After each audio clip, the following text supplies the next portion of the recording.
Hello there. This is Sword with Audiosmith. Just got back from the mailbox with an item from Simgot. They sent me the EW200 for review. This is the box there that it comes in. I'll show it up a bit closer when we go downstairs to do the unboxing. And after that unboxing, I'll give it a quick couple song listens, and I'll give my initial impressions before I start doing some more detailed listening and doing a more in-depth review. We'll see you in a few minutes.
yeah, I just finished listening to a couple more songs there, and I figured I'd give some of my first impressions on the EW200.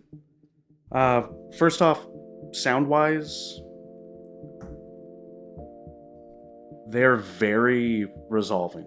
There's quite a bit of clarity in them, and that's most likely due to the emphasized upper mids. The upper mids are quite pronounced, and for my ears. The bass is good. It's there. It's definitely not super emphasized. There's not a whole ton of note weight, but it's definitely pretty good. Mids so far, male vocals a little bit recessed. Nothing crazy though. I've definitely seen much more extremes. In regards to physical aspects, the shells are very nice. I really like the weight and the heft of these. They are fingerprint magnets though. They're pretty much any time you touch them, prepare to wipe them off. They're gonna be stuck with your fingerprints. Chin slider doesn't seem to work the best. I don't really use chin sliders, but just kind of looking at it and playing around with it, I don't think it's gonna work if you are planning on using the chin slider on it. That being said though, I actually really like this cable. This is a pretty nice cable. Alright, so I will do some more in-depth listening as I go here, and I will eventually formulate a full in-depth review, and we will dive in quite a bit more detailed about the sound and that. Alright, thanks for watching. Peace.